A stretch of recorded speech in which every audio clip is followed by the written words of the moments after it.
what you want, when you want it, where you want it. This is The Mesh. For organizations looking to enhance their customer relationships, this is Stepping Up Service. Hello and welcome to Stepping Up Service here on themesh.tv. My name is Alan Jackson with the Jackson Group by Veris. We specialize in patient, employee, and community surveying, primarily in the healthcare market. And with me, as always, my co-host on this show, Ed Gagnon, who is with Customer Service Solutions, a company focusing on building out customer service cultures and working on customer service improvements for a wide variety of organizations and industries across the nation. Ed, how are you doing today? Good. How are you doing today, Alan? I am very good. I am speaking in a very calm and professional manner. Because the topic for today's episode, and of course, this is our show about customer service and talking about delivering excellent customer service, because the story I'm going to be regaling you with today could probably make my blood start to boil a little bit more. So I'm trying to just keep it very nice and calm before we get into said story. Typically, Ed, when you and I get together for these episodes, we're talking about the world of customer service and how an organization can improve its customer service culture and mentality, how you can get employees more on board with the idea of customer service. Typically, at the end of our episode, as we go through a topic, you and I will share a story at the end of the episode, something that's happened to us in the last month that could be a positive customer service experience, could be a negative one, could just be a good learning example for our listening audience. So if it's okay with you, Ed, I didn't prompt you for a topic this episode because I'm going to turn this episode into one long story of the month for me. And the reason I'm doing this is because I did have an experience just in the last couple of weeks that honestly, I think there's enough that we can chew on that will probably consume most of our conversation today. So this will not be a best practice service excellence story, I'm assuming, based on how you've set that up. No, it will not be. Okay. And again, I'm going into this with a very calm demeanor so that I do not get too emotional and out of control as I get into the story. But what I was hoping I could do, Ed, is kind of let's do like we normally do at the end of our episodes, and we're going to talk about a story of the month for me. But I think you'll hear as we get into this, there's just so many fail points, I call them, within this experience. I think we can actually parcel this out and take several learning examples and best practices of what not to do out of the story very easily. That's okay with you. Okay. Yeah, that's great. Yeah, I haven't actually ever guided the topic before in our show. Normally I leave it to you, the expert in customer service, but as the recipient of really bad customer service, I'm ready to take the lead on this particular episode. Well, you take the lead. I will jump on in, and I guarantee if it's as bad as it sounds it was, they're going to be a podcast. Yeah, absolutely. All right, so here's what we'll do, Ed, is I'm going to just start with the story, and we'll maybe take a break in the middle of it, and then we'll come back and finish it up. And then I'd still like for you to share a story of the month at the end if you've got one to share. Sure. Yeah, definitely do. Just to kind of clear us out and keep us on format after that. So Ed, I'm a very frugal individual. I don't know if you know that about me or not. I actually do not. Yeah, I don't like spending money. I'm one of those people that will research things to the nth degree before I go off and make just an impulse decision. You know how I am about movies and watching movies. I'm a big movie fan as well. And I like the idea of watching really nice movies at home. But I have not been as fortunate to have a really great TV system at home for quite some time. So it was finally time. I'm ready. I have been researching, honestly, for 6 months. 6 months researching a new TV for my den.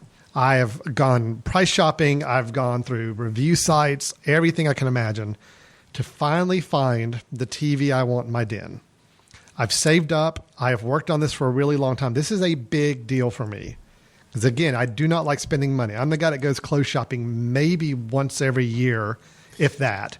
So is your current TV black and white? I mean, are we talking this big of a quantum leap? I had a 14-inch black and white Magnavox with rabbit ears on the top. It's a little better than that. But no wonder you go to the movies. Right, exactly. That's why I go. It's just I'm just very finicky about presentation and look of things on a screen. And anybody who goes with me when we either go to see a movie or if we're going to see like a performance and they're using audio video technology and it's not projected well on the screen or the colors are off or the audio syncs off, it just really, really tears my nerves up. So my wife knows how important this is to me for me to spend this much time researching a TV set. So I found the perfect TV set. And honestly, Ed, it's perfect for me. Absolutely perfect. It's the right size for my den. It has all the features I want. It has the features I don't want. They're not on there, which is great. So I don't get confused or overcomplicated on things. And there's one particular store, a chain store. I'm not going to name the name of the store. Okay. Yes. But you all know what it is. Yes. And the store appreciates you not naming the name of the store. Exactly. Well, I just figure let's just kind of keep it nice and simple. Sure. So this is a store that I have a rewards type card with because I go to there quite a bit. Oh, goodness. So, I try to like build up my little gift certificate dollars I can apply to purchases. And I also realized that many years ago, I had a credit card account there. And I thought, you know what? I have not used that credit card in a long time. And they're doing a nice big promotion on TV sets where, I can go for like so many months with no interest and kind of spread the stuff out. I'm like, you know what? The only thing I remember from college, my finance class, is that if you have a chance of spreading money out over time with no interest versus paying it all now, you do the spread out. Sure. It just makes better sense. So I'm like, well, you know what? This is perfect. Everything's lining up. That's what I'm going to do. I'm going to use this credit account that has just enough of a credit limit to cover the purchase that I need. It was just almost like the stars were all aligning, Ed, which is probably why this story becomes so much more defeatist in the end.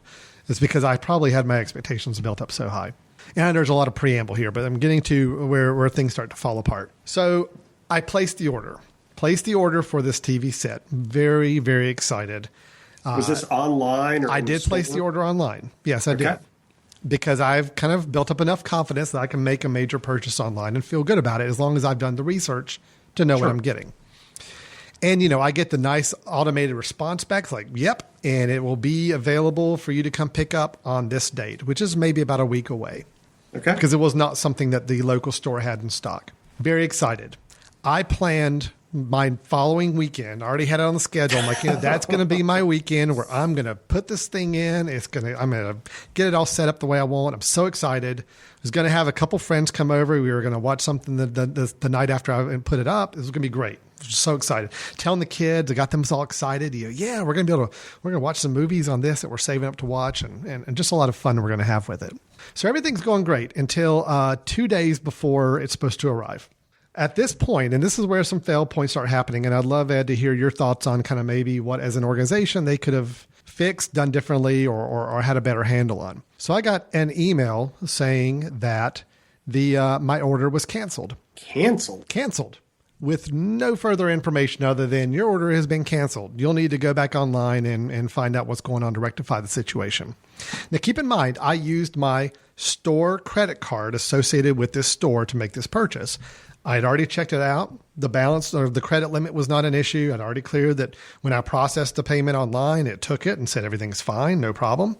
So I was really confused. Logged online, and it gave me no information on the website either. It just said order was canceled.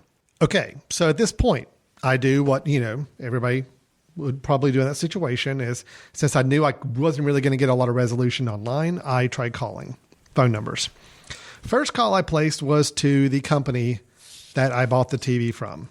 Didn't call the credit card company because I was under the impression they were all basically the same company. Yes. I called the actual store. Hi, I just understood that my order was canceled and I'd like to find out why. The answer they gave me is said, well, we tried processing against the credit card and it did not go through. It said there wasn't enough room available. I said, that's really interesting. I said, can you verify the amount you tried to process? Yes, they did. It was it was nice and under the credit limit I had. I'm like, okay, well, I still don't understand. So here comes a fail point. At this point, they're basically saying, well, we don't know what else to tell you. You're going to have to call the credit card company directly and talk to them. And I said, well, isn't the credit card company, it's your credit card. Can you not just patch me through to somebody and let's try to figure out what's going on? Because I'm looking at my online balance for this card and it's showing there's nothing on there and it's got plenty of room. No, that's a whole different company. That's a different credit card. Our credit cards are managed through a whole different company. You're going to have to call them and have them figure this out. That was all I got. Mm-hmm. Okay. So that's kind of issue number one, the whole, I hit one roadblock, so now I got to get pushed in another direction. Just a quick question or two, Alan. The phone number you called, was that in the email, or where did you get that phone number? Yes, it was. Mm-hmm. The phone number was in the email that I called, and that's the number that, they were able to look it up and say, well, yeah, we see it was canceled because we couldn't authorize the purchase. And the two other questions. Sure. The credit card itself, how did you determine what the credit limit was before you made the purchase? I went online to verify that there was a credit limit on the card still, that the card was still active. I want to make sure first off. Sure. Because I hadn't used it for so long. Yeah, I found out it was active. I saw what the credit limit was. Everything looked good, nice and clean. So okay. And the last question, just to confirm, when you got the online after you got canceled, there was no cancellation reason given whatsoever, correct? It was not on the. It just didn't go through. I finally got that answer after talking to two people on the phone when I called in. Gotcha. They finally were able to say, okay, well, we did see that we tried processing it. It didn't go through. Okay. So at this point, I'm confused. Not frustrated yet. I'm confused. Just trying to figure out what's going on. Of course, my first thought is, there's something wrong. Maybe somebody's tampering with my credit card and maybe trying to run purchases on it and all that. There's a lot of things that go through your head when you can't figure out what's going on. Mm-hmm. So what I did at that point is I did hang up the phone and had to call the credit card company. Granted, credit card had the exact same name of the same company that I just got off the phone with and got handed around different people. But now I've got to go back out of that chain and go through a different chain. So when I call there, and at first nobody could give me any answers either. They just say, well, I just see that we a charge tried to come through for this amount and it was not approved. I'm like, well, but you can see if you look on my balance, there's plenty of room available for that. And they said, no, actually, we see that there's only X amount of dollars left, which is not enough to authorize this purchase. And I said, well, that's impossible because there's nothing on my card that I've spent money on. Mm-hmm. They said, well, we see there was another purchase made just last week for this amount of money, which happened to be the same amount as the TV set I'm buying. I said, so you're showing that it's already charging for the TV once, and now it's trying to charge again. Wow. They said, well, yes. They said, it looks like that there's a pre-authorization charge on your card for the purchase. And now the company is trying to charge again for that same purchase. And obviously that is now causing it to hit up against your credit limit. I said, well, what can you do about that? Because obviously I'm not buying this thing twice. I just want to buy it once. I placed the order online. It's supposed to be delivered in 2 days. Can you tell me what you can do to fix this? Well, no, Mr. Jackson, we can't do anything because it looks like it's more of the problem of the company where you bought the TV set from. I said, you mean the company I just talked to, an hour ago? Yes, you're going to have to call them. I'm like, so there's no way you can talk to them. No, you're going to have to call them and talk to them about this fact that they're trying to authorize the purchase twice. Okay. So again, at this point, it's this whole lack of connection between the two I'm seeing there as a problem. So here's where things get even a little bit more rough on this end. And I don't know, Ed, if this is something you see in other companies where you've got this disjointed between different parts of the company that a consumer would normally think should be working together or should have shared information, but because of their systems, they just don't have it. I mean, is that a pretty common symptom for some of these companies that are trying to work together on things? Yes, it is common. It's not the right thing, but it is common.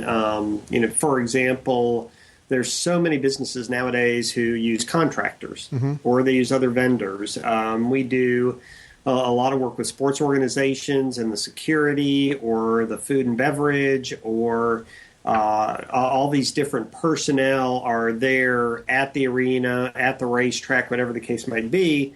And the fan doesn't really know, doesn't really care if they're an employee of that team. They just assume that they're an employee of that team. They assume they're a representative. And if I tell the security guard or I tell the food and beverage person, they are going to end up as the voice of the organization.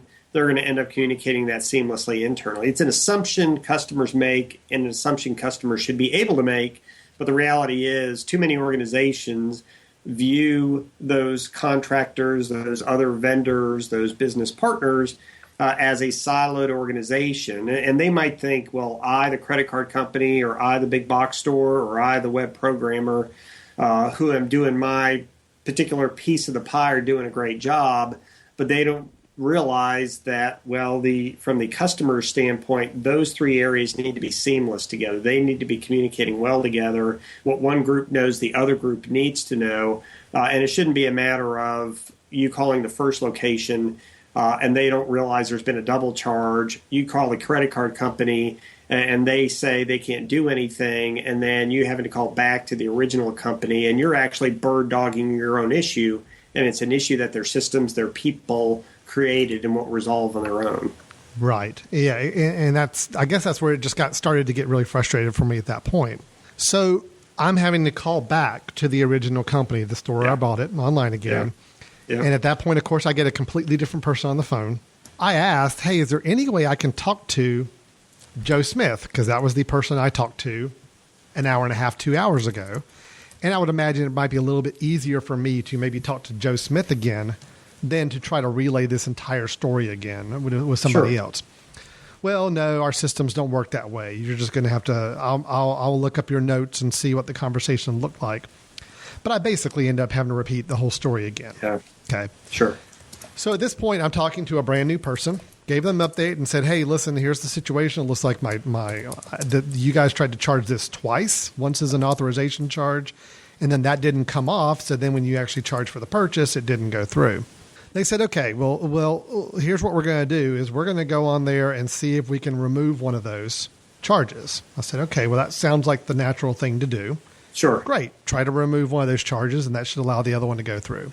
Well, they tried to do that, and by doing that, they thought they'd removed the authorization, but they actually hadn't. They actually ended up trying to charge a third time for the same total amount. Yeah.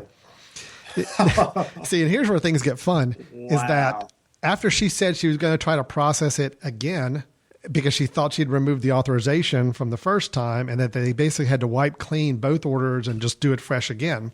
Right when she said she was doing that, the phone disconnected with her. I had spent another 20 minutes going back through the whole cycle with this new person, and the phone got disconnected. I'm actually standing outside at this point because I'm supposed to be in a meeting. I'm on my cell phone. I'm pacing in a parking lot waiting for a meeting I'm supposed to go into. So I called back hoping that there would be some way they could patch me back through to the person I got disconnected with. Yes, which of course they couldn't. They could not do that. And they said, well, no, you're going to have to, go through all this again. I said, wonderful. Well, I said, I can't talk right now. I've got to go into a meeting, so I guess I'll have to call back in a little bit. So I go into my meeting, and I decided to come back out. And when I called, I looked on my phone, and I saw a notice from the credit card company that another purchase had been declined on my card. So at that point, that's when I realized that because of this, there had now been 3 attempts to charge something on my card that did not go through. They have now disabled my card because of this. Oh. This is after the 4th person I talked to on the phone to figure out what's going on. I finally find out that that's the case. They say, well, we tried to process it and it said it wouldn't go through. And they're telling us that the card is now locked and not authorized. I said, well, it's probably locked because you guys tried to charge a fairly sizable purchase 3 times in a row on the same same week. So I will continue. So you were talking to somebody at the credit card company and they told you why it had been disabled? They told me it was disabled because it had been declined 3 times in a row, a large purchase. Okay. Yeah. Great. Now, Ed, what I'm going to do here is I'm going to stop and we're going to take a quick break and I'm going to come back and finish the story out because there's still several pieces of the puzzle and things that work out with this. But as you can see so far, what I'm describing to you is a process. And I know I've kind of been monopolizing the conversation with the story, but what we're seeing is just a system that even if the system has faults, I mean, again, I don't blame them so far up to this point for accidentally having the charge try to go through a second time on my card. Mm-hmm. I understand some things are going to mess up on a accounting system, or sometimes things will go through wrong. My biggest frustration at this point is I'm just shocked that there's still no synergy between all these communication paths. I still don't understand why I can't call back to a company that I spent over an hour with, somebody on the phone almost trying to get through this problem, And why in the world they can't connect me back to that person that I have spoken to, or have some way for me to follow up with that individual, so I don't have to spend another what seemed like 20 minutes just getting this new person up to speed on what's going on. I mean, is that, again, and I guess from your experience, and especially with bigger companies, I mean, is that a big problem? This whole people calling back in and can't speak to the rep that they had to work with the first time? Oh, definitely. And part of it is, and we'll get into root causes after the break, but part of it is, how do they evaluate their staff? How do they evaluate their own client satisfaction? What are they, how do they measure customer value? And if they're doing it transactionally, how quick was my call? Then it doesn't matter to them that you've had, in terms of my count, 4 different conversations with people at the big box call center. You've had 2 different conversations with the credit card company. You've gotten an email. You've gone online, interacted with their website. You've gotten a text. So we're talking about 10 or 11 different touches, all of which may have been quick and hit their internal metrics. But what they've done is they've ended up creating a customer who may not purchase the item, or if he does, he's going to be upset about it. They disabled a credit card, and they've done just a whole litany of things that are inefficient for them overall, even though they might look at their metrics and say, wow, that was a quick call, or wow, that email was delivered on time. So a lot of this deals with culture and measurement and really valuing that customer loyalty. So yeah, we see this way too often. And unfortunately, your story is awful, but it's not that out of the realm of normalcy in terms of what we see in bad customer service. Well, the story gets a little bit more interesting when I come back from the break. It's a continuing process, and I'll explain a little bit more, and there'll be a few other fail points I think we can discuss when we come back from that break as well. So this is Alan's epic rant episode, and I apologize if people who are listening aren't really big into just hearing long stories, but I think there's a lot of interesting little notes to pull out of this particular story. It seemed very fitting for our ongoing discussion about customer service. So I will continue with my epic story after the break, and we'll dissect it a little bit more and figure out what went wrong and what might have been done to fix it more appropriately than what it was. You are listening to Stepping Up Service. I'm Alan Jackson, and with Ed Gagnon of Customer Service Solutions, and we'll be back in just a moment. Local authors, illustrators, and storytellers come together to create Storytime Station at The Mesh. Storytime Station is a video podcast that works as a virtual storybook. Each show features a new children's book and new reader. So gather the whole family to listen, learn, and laugh at Storytime Station on themesh.tv.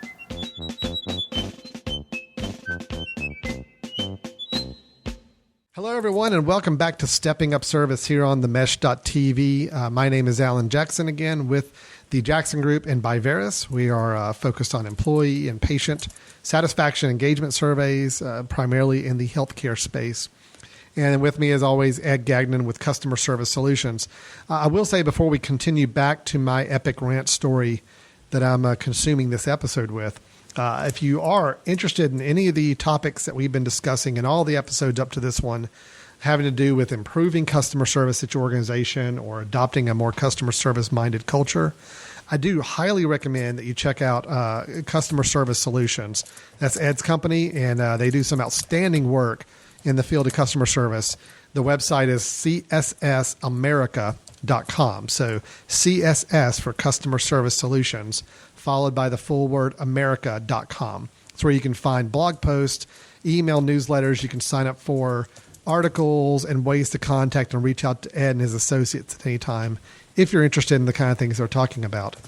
And again, we've actually, Ed, used a lot of your ideas and thoughts even in our own office complex here, working with our staff and kind of constantly focusing on this way of how we improve the service we provide to our customers. So, And actually, I was going to pass along to one of the fifth or sixth representative I talked to at this company during the story. At one point, I was about ready to say, you know what? You need to call these guys and they're going to get you helped out and worked out with this little situation you're putting me through right now. So I was about ready to try to get you some more business. I don't know if how that would have worked out for you there or not. So. Yeah, I appreciate it. They didn't call, and they probably wouldn't based on what you're saying, but they definitely need customer service solutions. Well, there's for sure. Absolutely. So where I left the story is I was basically told that my credit card was now locked because they tried to authorize a large purchase 3 times in a row that kept going up against the credit limit because there was an already pre-authorization purchases on there as well. Anyway, a big mess up.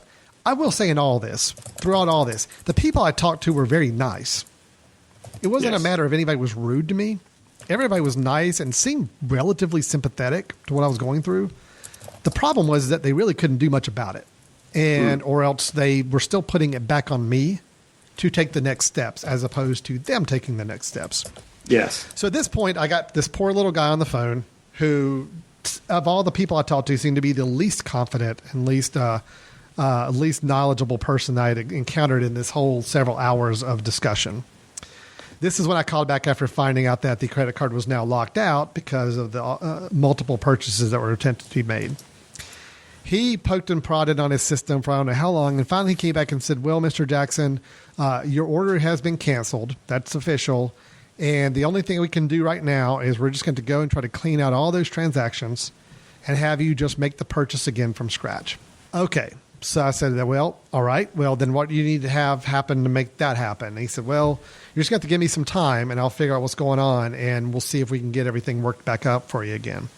Okay. So he was supposed to call me back 30 minutes later. I asked him to call me back in 30 minutes because I was going to be in a conference call. I said, I need you to call me because I don't want to call through the chain and go through somebody new, but I understand you need time and I can't sit on the phone with you for 30 minutes now. So I asked him to please call me in 30 minutes at that time. So 30 minutes had passed. No call back from this gentleman at all. No call, no response. I'm fuming at this point because not only at this point have I basically learned that this TV that I've been pining for and saving up for months, that I had every expectation would be arriving in my house within the next 24 to 48 hours, has now been completely canceled, and the card I was going to use to pay for it has now been locked out. Wow. So he finally calls after like 2.5 hours. Wow. Which is bad enough as it is. And the whole time I'm already tempted to say, do I call back in and go through a whole new person? Because I know they're not going to be able to connect me with the previous person. Or what do I do? And so finally, this guy does call back finally. Doesn't say he's sorry for the delay or anything like that. I said, well, I thought you were going to call like, 2 hours ago. He said, well, I wanted to wait till I had more information. I said, well, but you were still supposed to call me 2 hours ago. You could have called me 2 hours ago and said, I need more time. So at that point, he said, yes. So I've got everything cleared off to where you can make the purchase now, but you're going to have to go online and make the purchase of this TV set now. Wow. I said, well, why do I have to do it? Because I already made the purchase. You guys just need to get the TV to me. He said, well, I can't go in and make a purchase for you under your account. You'll have to do that yourself. I said, well, I want you to hold on the phone while I make this purchase because I want to make sure everything goes through while I've got you on the phone, and I don't want to go through this with another person. Sure. So I go online and I find the TV. Of course, in my online account, it's now saying that my order's canceled. I have to go and re-add that product to my cart, and I hit process the order to see it continue. And it says expected delivery date will be in 2.5 weeks from now. Oh, my goodness. And I told him, I said, so you're telling me this TV now will not show up for another 2.5 weeks? He said, well, that's the earliest it can get here. I said, well, there was supposed to be one on its way already to the store that will be there, supposed to be there in the next 1 to 2 days. He said, I know. He said, I know, but that one was canceled. I said, but it was already on shipment. I got notified that it was being shipped. I mean, it's already on its way there. Why can you not get it when it gets there? Hold it for me or something. I don't understand, why this works this way. And he just said, well, it just doesn't work that way because once it arrives at the store, if it's not attached to an order, then they are authorized to go ahead and sell it like immediately. I said, so you're telling me that my TV set that I ordered and I legitimately purchased with money I had to pay for it, you're telling me that TV set is on a truck being offloaded right now at the store 5 minutes away from my house, but I cannot have it because of you guys messing up this order and getting my card locked out I was going to use to pay for it. And of course, he had to sheepishly say, yeah, that's pretty much the deal, what I'm telling you. And so I said, if I were to go to the store and like get the TV, can I get it there? He said, well, I don't think that's possible because our store policy is that, if it's not in order, we can't hold it or reserve it for anybody. And he said, it may sell like the minute it shows up there or somebody buys it online as well. So, of course, I'm thinking to myself, now I'm in the middle of my workday. I've already spent hours on this whole thing. I'm thinking, okay, do I run out to this store right now in the middle of the day with the hopes that I will be able to see my box sitting there and I can go up and say, I want to buy that box? We just walk right in and hope that works out. Or do I just, suck it up and just wait another 2.5 weeks to do this? So I said, well, what should I do with regards to the store? He said, well, I guess you could call the store and see if they can do anything about it. I'm like, you could call the store. I said, why can't you call the store? He said, well, we're really not supposed to do that. I said, I get that. I get that you're not supposed to do that. And did you ask, are you supposed to have satisfied customers? Are you supposed to get business and sell things? Yeah, because those things are not happening either. And it was just, I'm outside of a place where I just walked out of a meeting, and I know people walking by me were just like, oh, I would not want to be the guy on the other end of the phone with that guy because it was just ridiculous. I was actually asking this guy, are you telling me you can't look up the phone number for the store in my town where this thing that I placed an order for is being shipped there? You cannot call the store and say, hey, by the way, we screwed up. Could you take that one TV and not immediately sell it if it's possible and hold it for this guy? So finally he said, well, hold on, let me see what I can do. And he came back after about 15 minutes of me on hold and said, okay, well, I talked to the store and they haven't seen the TV yet. So there's nothing I can do. I'm like, well, is the TV going to be delivered today? He's like, I'm not really sure. I said, so you're telling me that either I get to go and just camp out at the store waiting for this box to appear, or I've got to wait like another 2 to 3 weeks to get it. And there again, the answer was, yeah, pretty much. That's the situation. Wow.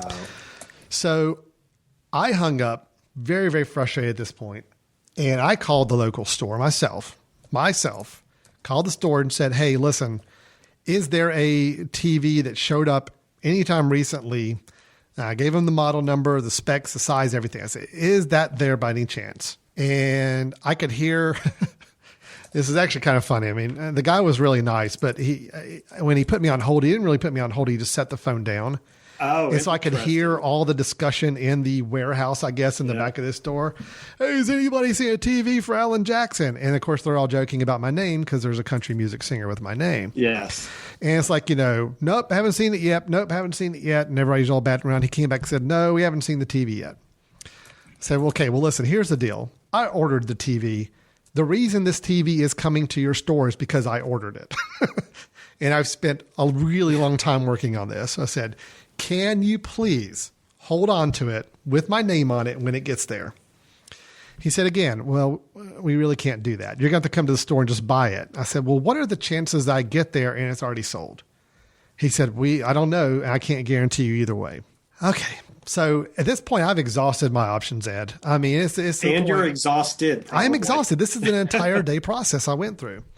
So I ended up right after work was over, called my wife and said, listen, can you go run and get the rest of the kids? And I'm going to need some time to go see if I can figure something out with this. And at this point, Ed, I'm not even really, I'm upset that, obviously I really wanted to get my TV that I've been waiting a long time for. It's not like I really had to have it the next day. It's not like a really life or death situation that I had to have it in my possession. I couldn't wait 2 more weeks. It got to be more the principle of it at this point. It's like I had worked so long and so diligently to make a purchase that I was so proud of, and to get told 48 hours, 24 to 48 hours beforehand that everything's blown up. And I just don't feel like anybody's doing anything to try to fix it, Yeah. That's my whole issue. So to kind of cap out the story and end it here, I did end up going to the store myself at 7:00 at night, got in line for the customer service desk, got to the front of the line, said, I'm looking for this TV set. Do you have it? And I gave them my name, and they went back and looked in the warehouse, and the guy came out and said, yeah, I just found it.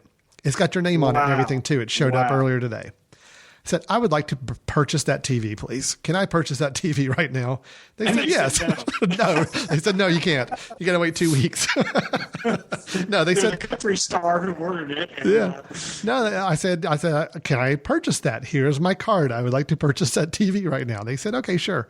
And so I purchased a TV and now I have it. But man, there for a day, it was the most all over the place. I think I talked to maybe 7 different people during that day of transactions. And granted, yes, at the end of the day, I still got what I was looking for and got, my ultimate product. But man, it's got such a sour taste in my mouth from that whole experience now. Wow. And that was horrible. I mean, I was saying before the break, a lot of customers have to deal with that kind of situation, the lack of handoffs, that sort of thing. But yeah, I actually counted prior to even going back to the store that you all talked to at least 9 different people. Yep. Had that phone, text, Bing, whatever that was when you got rejected for the 3rd time. You had the online, the email. So you had at least a dozen different encounters with this company before you even physically went to the store. Yep. Yep. Oh, absolutely. Easily. Did anybody sincerely apologize? No. Which is crazy. How can you tell a story like that and the company doesn't apologize? Not a sincere apology. I mean, I got the you could tell they're a little scripted. Yes, we're sorry you're going through this, and here's what we can do, or here's what I'm going to try to do next. Yeah. But there was never any moment where I really felt like somebody just stopped me and said, you know what, Alan, this is ridiculous, and I'm sorry. Yeah. It was no acknowledgement of just how bad the situation was, which actually made me feel like that this happens to them all the time. And it's not really a big deal for them anymore. Yeah. That's what was probably just as much discouraging than anything. Yeah. Well, before I actually get into some lessons learned, tell me about the TV. Did you get it installed? Did you have the buddies come over? How did the movies look on it? Was it worth, in the end, some of this hassle? Yeah, I returned it the next day. No, I didn't. Are you serious? No, I didn't. I was going to go, wow. What did you do to those employees that you returned it to? No, it wasn't really that good, so I sent it back. No, it's great. It's and it almost feels like it's something, I guess on the positive side, it almost feels like something I had to fight for, so I guess I have a little more pride in it than maybe I would have otherwise, but it shouldn't have been that way. Yes. No, everything's great. It's exactly what I wanted. It's worth all the time and energy, I put in leading up to except for that one day. Yeah. No, it's all again, it's all good in the end, but I always, every time now I look at it, I still have that little bit of that feeling of, that was a really rough day, like getting this thing, so I hate that feeling. Yeah. Well, I mean, there's a lot of lessons there. I'll just run off a few real quick based on what you said. The first is the more functions, the more features, the more handoffs you try to build into your organization, the more opportunities there are to create an irate customer. Mm-hmm. So don't think that if you give them 5 different ways to purchase, 5 different ways to ask questions, 5 different ways to get a delivery happen, that all the quality is going to be great and that there's going to be seamless communication. There just is not. You got to be intentional about saying, all right, how are these systems being consistent? How are they communicating with each other? How are the people seeing what each other has on this individual customer? How do we make sure we're really making this a seamless experience regardless of the numbers of features, functions, handoffs, et cetera? Right. Yeah. Absolutely. And that's the thing is, I, as a consumer, like the flexibility of knowing that these different options are there. Sure. But it became painfully clear to me that once they weren't in sync with each other, it was actually more frustrating than it would have been just to go through a more old traditional platform to get the order made, Yeah. And that leads to the second lesson learned, and that is your vendors are your company in the customer's eyes. Mm-hmm. So even though there was this other credit card company, when you were thinking about your feelings and thinking about how to navigate this process, you weren't thinking, well, I'm gonna cut this big box store some slack because that's just the credit card company. No, that credit card company was a part of this big box store. It sounds like the card was branded as a part of this big box store. Absolutely, yeah. And yet there was no integration. It's almost like they slapped a label on the credit card with the big box store's name, but that's all they did. And I'm sure there's money flowing back and forth between the two companies to enable that to happen. But people just need to realize, companies realize your vendors are your company in the customer's eyes. Yeah, that was really discouraging for me because, again, I'm smart enough. I'm a savvy business guy. I mean, I know that, sometimes these department stores and all that partner with another company to handle reward cards or credit cards or programs, promotions, whatever. But when you are clearly on their website and you can toggle between your purchase account where you're building a shopping cart and buying things, and then click a button and you're over in the credit card section where you can check your balance, and it's all integrated into a consistent system, all branded with the same store name and everything else. You as a consumer assume that I can talk to one and they're gonna be able to work together, and there was no connection point whatsoever between them. Right. Speaking of connection points, the next lesson learned is in service recovery. Don't make your customer hand themselves off. Yeah. It's bad enough when the customer gets handed off, but if they have to literally hang up the phone with the call center and then call the credit card company, hang up the phone with the credit card company and call the other company back, all you're doing is having a process that's creating an irate customer. You could have the product that's great, which your TV is. You could have people that maybe individually are very nice, which you said they were, but that process is driving the customers crazy, and it's really hurting your brand. Yeah, absolutely. And again, I can't state enough, everybody was very pleasant I talked to.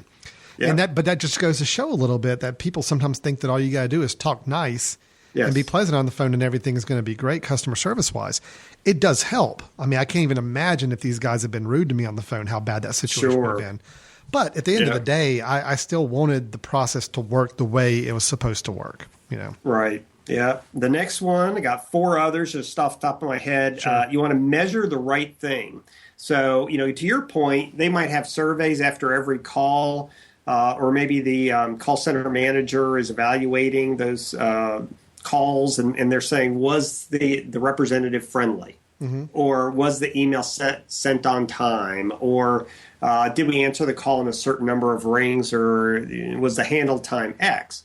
But the reality is that your relationship with that organization was damaged. Your willingness to talk positively about them went way down. Your overall customer experience was way down. The organization's efficiencies, even those individual calls might have doesn't sound like they were, but even if they were efficient, they just spent so much time, so many individual transactions with you that it actually made them less efficient. So they need to make sure they're measuring the overall client relationship, the overall customer experience, the overall organizational efficiencies.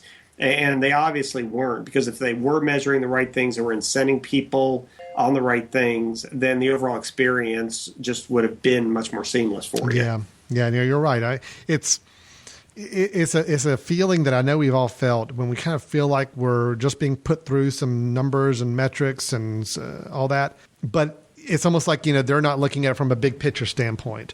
They may have seen me as calling in with 4 different call situations when really they were all interconnected.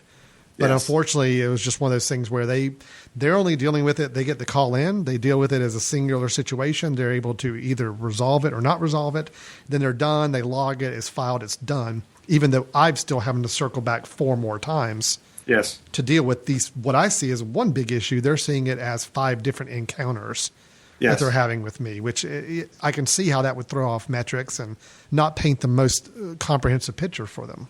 Exactly. Do what you'll say you'll do is another one. When the guy says he'll call you back in 30 minutes, it's 2.5 hours. It doesn't matter that he was working on your concept, your idea, your issue for maybe 2.5 hours. Maybe he was, but it doesn't matter because he said he'd call you back in 30 minutes. For all you know, he was working on something else. He didn't care. He went on a break, whatever the case might be. So that is poorly managing expectations. That's poor follow-up, a lot of issues there. And the last 2 points are really getting back to that higher level point that you were talking about earlier. Looking at the big picture, I think is a phrase you used. One is organizations need to map the customer journey. Mm-hmm. Too many organizations are focused on a transaction. They're not saying, how does my customer first get the idea that they want to purchase an item? And then how do they determine where to go to purchase that item? And how do they purchase the item? And how do we communicate with them while they're waiting for delivery of the purchase? And, just thinking through the entire process. If they have an issue or they get a certain code or they get a certain error, how does the customer then navigate to the next step? And it's obvious this company doesn't think in terms of the whole customer journey, the whole customer experience. They think very transactionally. And if they thought more in terms of mapping out the entire journey, then they would realize that all of these handoffs that are forced on the customer, all of these disconnects, all these opportunities for miscommunication or no communication between vendors and the company exist, and they would design something that was much more seamless, much more simple for the customer to navigate. Yeah, absolutely. You're right. Yeah. Last lesson learned, culture can be a killer. When you start hearing things like, we cannot call the store. Right.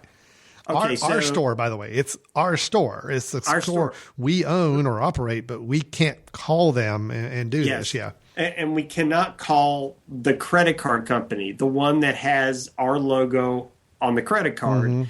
I mean, you start to realize when you hear we can't, which implies we're not allowed to, or we're not authorized to, then you're starting to get into a bunch of cultural things where the organization, it's not just technically they can't do something, but they are unwilling to do it. And so there's something going on culturally in terms of what they value, or again, how they're measured, or what the managers and leadership are telling people to do.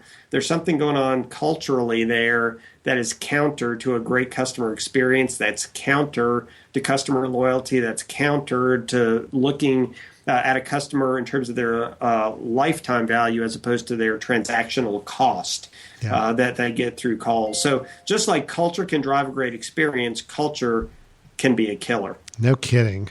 All I wanted from that whole day's experiences was somebody I talked to say, you know what, I'm on it and I'm going to fix this thing. I will keep you posted along the way and I'll let you know what's happening, but we'll get it taken care of. This is not your responsibility, Mr. Jackson. You did everything right.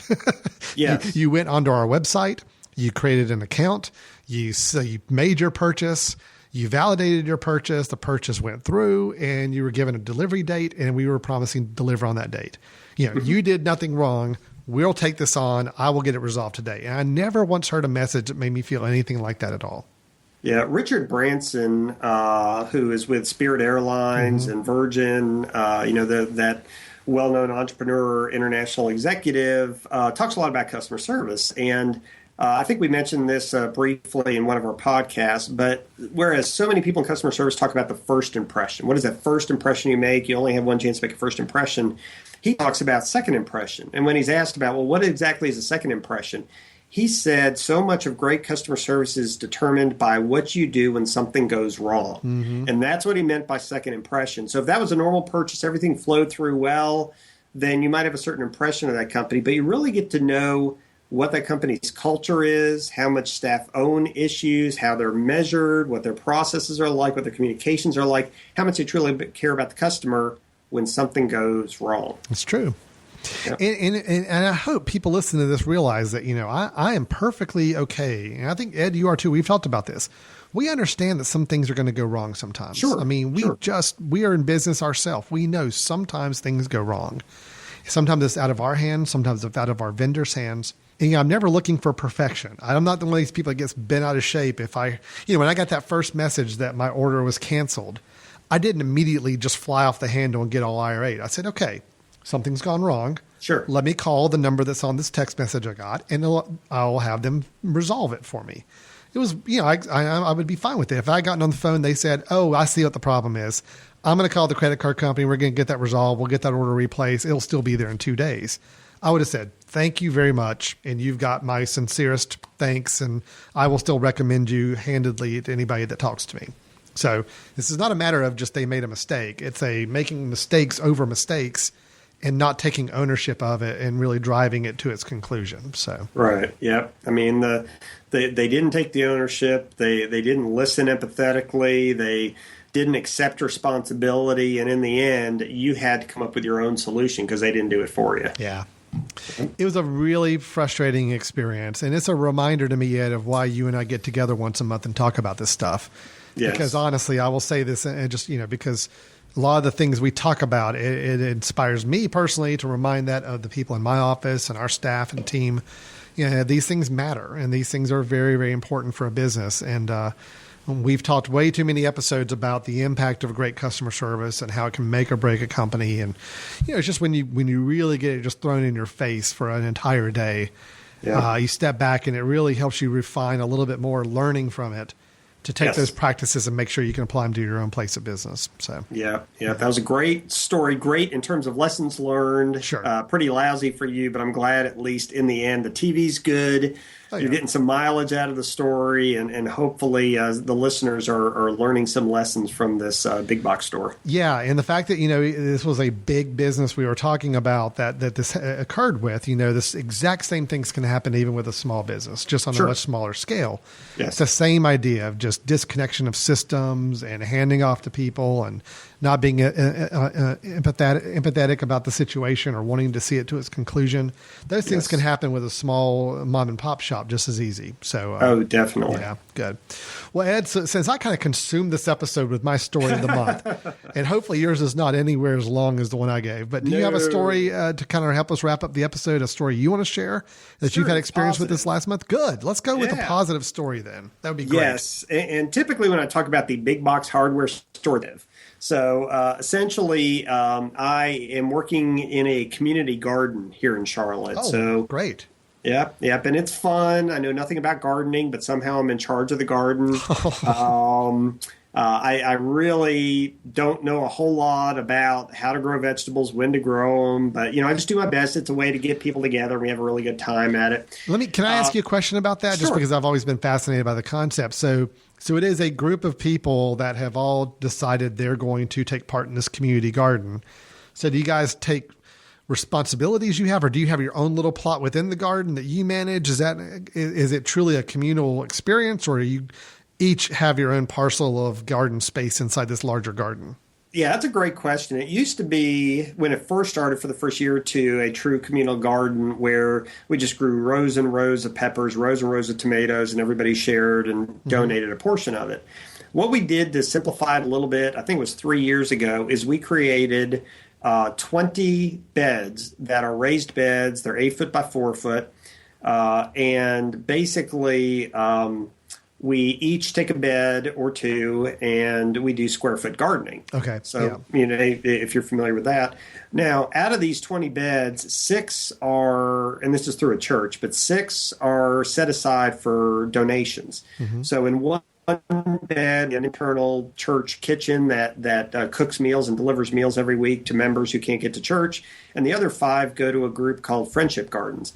So we grow squash or potatoes or zucchini or whatever the case might be. And what comes out of those other 5 beds goes to charity for folks who really need the food, need fresh vegetables. So to some extent, we all have our own beds. To some extent, we're also in the situation where we're donating probably 20 to 30% of our harvest at least to these other organizations. Oh, that's great. That's very nice. I'm glad you're doing that. So yeah. You know who else is glad that we're doing that? Who's Alan? that? Deer. Oh, really? Yes. I can imagine. Frantic email and just from one of our community garden members about a week ago, and it was, there are giant deer hooves in my garden bed. Oh, boy. And the sunflowers, the tops have been eaten off. They're eating peppers. Another community garden member said that there were hoof prints in there, and they were eating tomatoes. Oh boy, So you guys just served up a buffet for them. You were just putting it all out there on display for them. It is a veritable potpourri of vegetable delights for the deer, soon to be venison. I mean, deer in our neighborhood. So basically, the interesting thing is we have a 7-foot fence, Alan, and we're looking all around the fence and can't figure out how they're pushing through. And then we realize they are just jumping over the 7-foot fence. They're jumping over a deer can do that? They can jump over a 7-foot fence?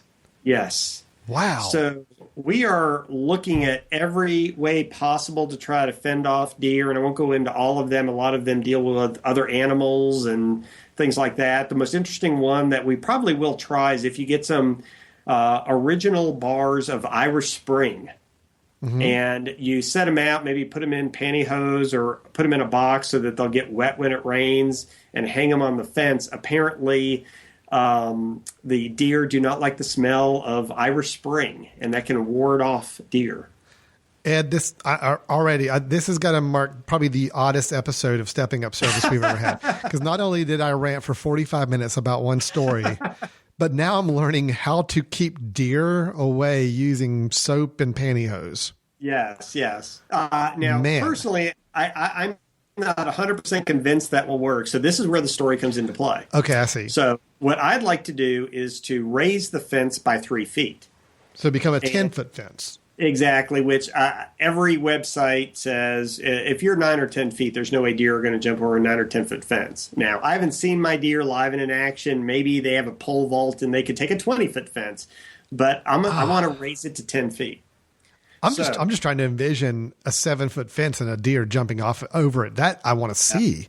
Yep. But anyway, okay. So, but 9 or 10 feet is kind of the theoretical. That's not a deer's not going to get over 9 or 10 feet. Exactly. Okay. Yeah. They should not be able to clear. Right. They should not be able to clear 9 to 10 feet. Okay. So the way I want some way put something that the poles right now, there are 22 poles around the garden that hold the fencing. Mm-hmm. They're hollow inside. So I want to somehow put something in there that'll stay 3 feet above the fence. And then tie some strings around. It doesn't have to be like chicken wire, but tie some strings around that additional 3 feet that would be appended to these new 3-foot poles.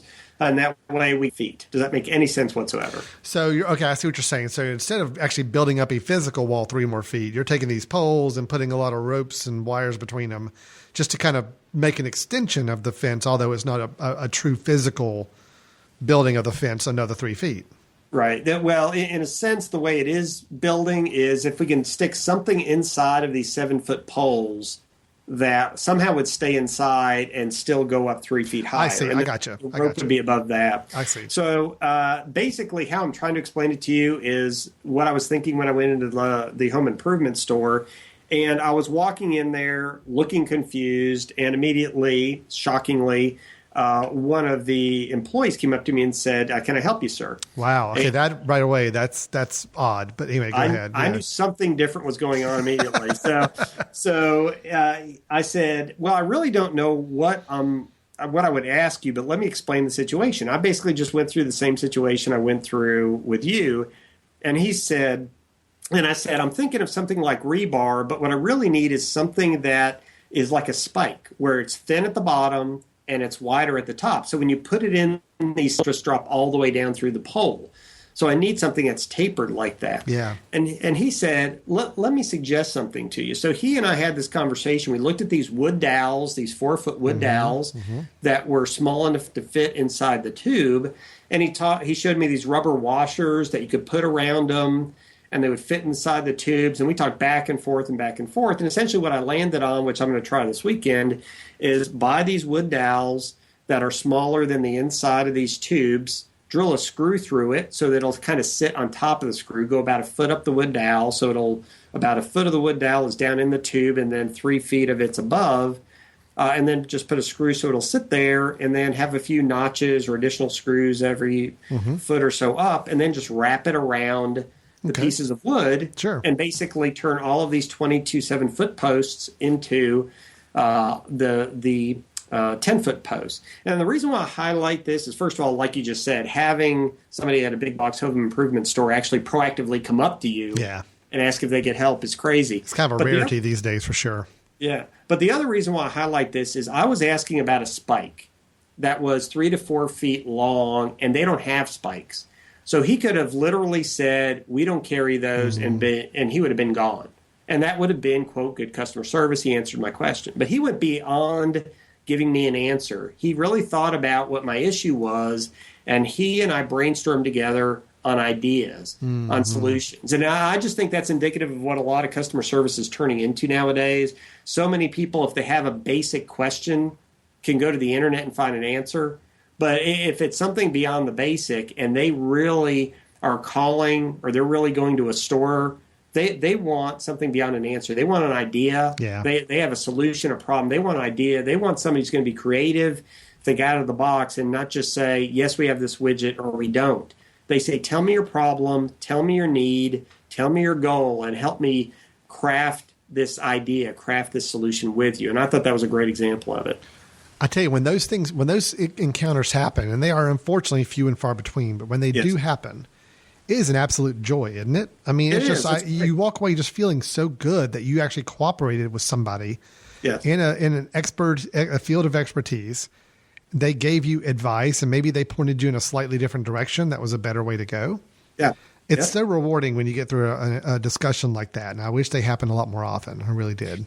Yeah. And it's rewarding for the customer. And to me, it's more fun for the employee. Oh, yeah. Because it's not just a matter of, yes, we have part 1, 2, 3, or no, we don't. It's, let's really talk about this. Let's problem solve. Let's try to figure this out. And oftentimes, the actual solution will result in a better customer experience and more sales, better word of mouth, like I'm doing right now. Mm-hmm. So it's one of those situations where it's actually more of an excitement for the employee as well as the customer. Well, when we do a lot of the patient survey work we've done for years, and we also do employee surveys at hospitals. So the employees that are taking care of the patient, and we evaluate what drives employee satisfaction, and we evaluate what drives patient satisfaction, and try to find connections between the two. Sure, that's great. Typically, one of the highest correlated connection points between employee engagement and patient experience is when an employee feels empowered to take action or change things that needs to change for that patient experience. In other words, they don't have to jump through a whole lot of red tape, or they don't feel like they have to stay to a script all the time. When employees feel that way, the patient sees it and the patient feels it, and it makes their experience better automatically. So yes. I think it can apply even in a store situation. I guarantee that employee is more satisfied with their job. Mm-hmm. And because they feel like they can take those actions and be more empowered to work with you, you walk away a much happier, more satisfied customer. So everybody wins. Yeah, and it's interesting because you talked earlier during your story that you wish somebody just said, I'm going to jump on this for you. Yeah. Well, there are probably a couple, maybe not all, but a couple of those employees who probably wish they could have said, I'm going to just jump on this for you. And maybe because of the culture or policies or processes, they were told not to. Yeah. So you're right. It would have been a better customer experience, but it probably would have resulted in more engaged, empowered employees as well. Absolutely. Man, I tell you what, that's a lot of stories today. Yes. A lot of story. And guys, everybody listening, it's a little different than our typical episode. And typically we at least have a topic and we kind of churn through the topic, and Ed shares all that ideas. We might play a game, go through a checklist, whatever it may be. Today is really all about stories, but I still am a big believer we can learn so much from the experiences we go through. And, if the only good positive thing I can glean out of my experience is the very next day I walked into my office and really paid much closer attention to the systems and processes that surrounded us to make absolutely sure we weren't doing anything close to the same kind of thing with our clients. Yeah. So if it does bring anything positive out of it, it's a higher awareness in general. And I think hopefully that's what our talks here every month are doing for people as well. Yeah, that's a great point. It's a great exercise you just talked about doing as well. So, I hope it was valuable because there are lots of lessons learned just from this one story. Absolutely. Well, that is our episode for today. This has been Stepping Up Service, our ongoing podcast show about customer service. And as I mentioned earlier on in the episode, if you have more interest in discussing or reading about or thinking about customer service in your organization, I wholeheartedly encourage you to visit cssamerica.com. That's where you can sign up for a free email newsletter. You can read blog posts. You can find ways to contact Ed or his associates and take the next step in really benefiting your organization, no matter what size it may be, by evaluating, understanding, and improving your customer service philosophy and culture. And then my name is Alan Jackson, again, with the Jackson Group /Biveris. And you can find us at thejacksongroup.com, where you can find out more about our patient experience surveys, employee engagement surveys, and community voice surveys we do for a variety of healthcare organizations.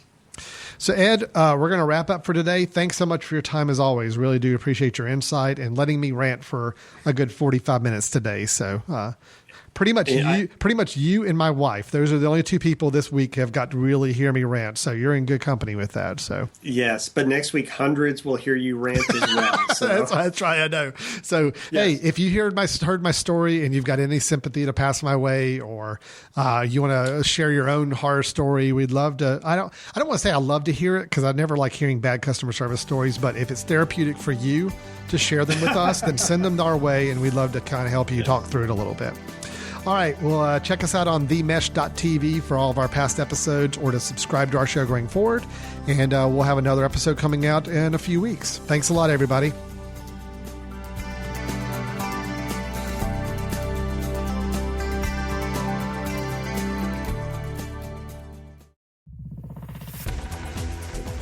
You've been listening to The Mesh, an online media network of shows and programs ranging from business to arts, sports to entertainment, music to community.